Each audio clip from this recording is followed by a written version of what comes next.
Hello everyone, welcome to Roto talks. അങ്ങനെ നമ്മുടെ പുതിയൊരു വീഡിയോയിലേക്ക് എല്ലാവർക്കും സ്വാഗതം. അപ്പോൾ ഇന്നലത്തെ പഞ്ചാബ് വേഴ്സസ് മുംബൈ മത്സരം, ക്വാളിഫയറിൽ ആരൊക്കെ കളിക്കുമെന്ന് തീരുമാനിക്കുന്ന നിർണായകമായ മത്സരം പഞ്ചാബ് വേഴ്സസ് മുംബൈ. അതിൽ പഞ്ചാബ് വിജയിക്കുകയും മുംബൈ എലിമിനേറ്ററിലോട്ടും അങ്ങനെ പഞ്ചാബ് ക്വാളിഫയറിലോട്ടും പോയിരിക്കുകയാണ്. ഒരു ക്രൂഷ്യലായിട്ടുള്ള മത്സരം തന്നെയായിരുന്നു രണ്ട് ടീമിനും. പക്ഷേ അതിൽ പഞ്ചാബ് വിജയിക്കാനുണ്ടായത്.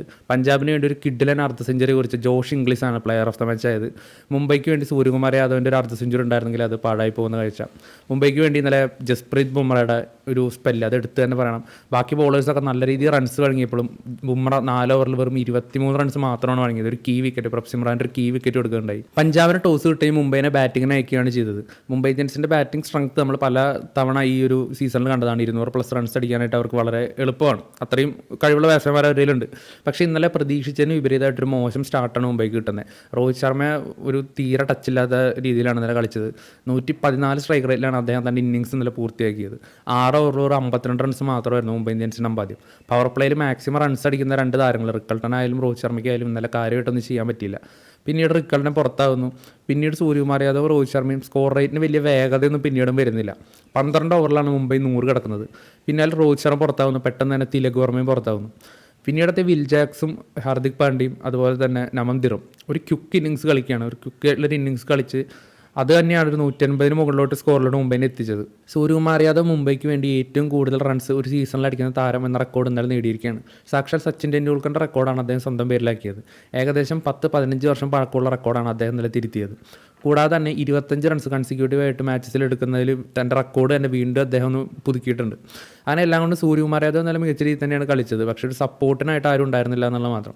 180 മുകളിൽ സ്കോർ, അതും സ്കോർ പഞ്ചാബിൻ്റെ ഇടിക്കട്ട ബാറ്റ്സ്മാൻമാരെ മുന്നിലോട്ട് വെച്ച് കൊടുക്കുമ്പോൾ മുംബൈയുടെ ബോളർമാർ ഒരു പക്ഷേ അത് ഡിഫെൻഡ് ചെയ്യാൻ വരുന്നൊരു സ്കോർ തന്നെയായിരുന്നു. കാരണം അത്രയും മികച്ച ബോളർമാരാണ് മുംബൈക്കുള്ളത്.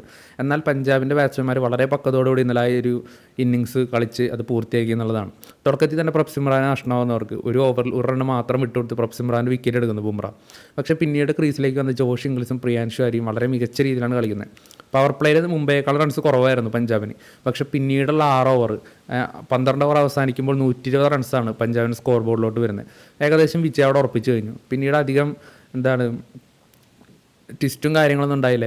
ഈസിലി പഞ്ചാബ് വിജയത്തിലോട്ട് എത്തുന്നൊരു കാഴ്ച.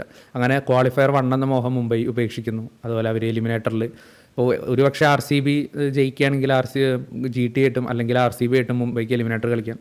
അതുപോലെ തന്നെ പഞ്ചാബിൻ്റെ കാര്യം എന്തായാലും വളരെ സംഭവബഹുലമായിട്ടുള്ളൊരു IPL സീസണാണ് ഇപ്പോൾ പര്യവസാനിക്കാൻ പോകുന്നത്. അതിൻ്റെ പ്ലേ ഓഫിലോട്ട് എത്തുമ്പോൾ സൂര്യകുമാർ യാദവ്, റിയാൻ റിക്കൾട്ടൺ അതുപോലെ നമന്തിർ ഈ ബാറ്റ്സ്മാൻമാരെ വെച്ച് ബാക്കി ആരും ഒരു കൺസിസ്റ്റൻസി കാണിക്കുന്നില്ല എന്നുള്ളത് പ്ലേ ഓഫിലോട്ട് ചെല്ലുമ്പോൾ മുംബൈക്ക് ഒരു തലവേദന തന്നെയാണ്. പ്രത്യേകിച്ച് തിലക് വർമ്മ, അദ്ദേഹത്തിൻ്റെ ഭാഗത്ത് നിന്ന് ഇപ്പോൾ 2 അർദ്ധ സെഞ്ചുറി ഉണ്ടായെങ്കിൽ പോലും ബാക്കി മത്സരങ്ങളിലൊക്കെ സ്ട്രൈക്ക് റേറ്റും കുറവാണ്. അതുപോലെ തന്നെ ഒരു വലിയ ഇന്നിങ്സുകൾ അദ്ദേഹത്തിന് ഭാഗത്ത് വരുന്നില്ല. രോഹിത് ശർമ്മയും 3 അർദ്ധ സെഞ്ചുറി ഉണ്ടെങ്കിൽ പോലും അദ്ദേഹത്തിൻ്റെ ഇതായിട്ടുള്ളൊരു കഴിവിന് ഒത്തൊരു പ്രകടനം അദ്ദേഹം കാഴ്ചവെക്കുന്നില്ല. റിയാൻ റിക്കൾട്ടൺ പ്ലേ ഓഫിന് ഉണ്ടാവാത്തൊരു സാഹചര്യത്തിൽ ടീമിലെ കൺസിസ്റ്റൻ്റ് ആയിട്ട് കളിക്കുന്ന പ്ലേയേഴ്സിന് എണ്ണവും കുറഞ്ഞു പോവാണ്. ബോളർമാരെ മാത്രം ഡിപ്പെൻഡ് ചെയ്തതിന് മുമ്പേ എത്രത്തോളം പോകുമെന്ന് നമുക്കറിയില്ല. എന്തായാലും പഞ്ചാബ് ഇന്നലെ കൈൽ ജാമിസൻ്റെ അവസരം കൊടുത്തായിരുന്നു. അതുപോലെ വിജയകുമാർ വൈശാഖും ടീമിലോട്ട് വന്നായിരുന്നു. കൈൽ ജാമിസൺ വലിയ കാര്യമായിട്ടുള്ളൊരു ഇമ്പാക്റ്റ് ഒന്നും ഉണ്ടാക്കിയിട്ടില്ല. അമൃത്സറുടെ പകരം ടീമിലോട്ട് എത്തിയ താരമാണ്. പക്ഷേ ഇന്നലെ ജാൻസണും ഹർഷദീപും വളരെ മികച്ച രീതിയിൽ പന്തെറിഞ്ഞു. മുംബൈയുടെ ആ ഒരു സ്ട്രോങ് ബാറ്റിംഗ് നിരയെ 186 എന്ന് പറഞ്ഞ സ്കോറിൽ ഒതുക്കാൻ സാധിച്ചത് അവരുടെ ആ ഒരു മികച്ച സ്പെല്ല് തന്നെയാണ്. അപ്പോൾ നമ്മുടെ വീഡിയോ എല്ലാവർക്കും ഇഷ്ടപ്പെടുന്നുണ്ട് വിചാരിക്കുന്നത്. നിങ്ങളുടെ സപ്പോർട്ടും കാര്യങ്ങളൊക്കെ നമുക്ക് എന്തായാലും തരണം. അപ്പോൾ നമ്മുടെ വീഡിയോ ഇഷ്ടപ്പെടുകയാണെങ്കിലും അല്ലെങ്കിൽ ഇഷ്ടപ്പെട്ടില്ലെങ്കിലും നിങ്ങളുടെ ഫീഡ്ബാക്ക്സ് എന്തായാലും നമ്മളെ അറിയിക്കുക. എന്തായാലും മറ്റൊരു വീഡിയോ ആയിട്ട് കാണും വരെ താങ്ക് യു.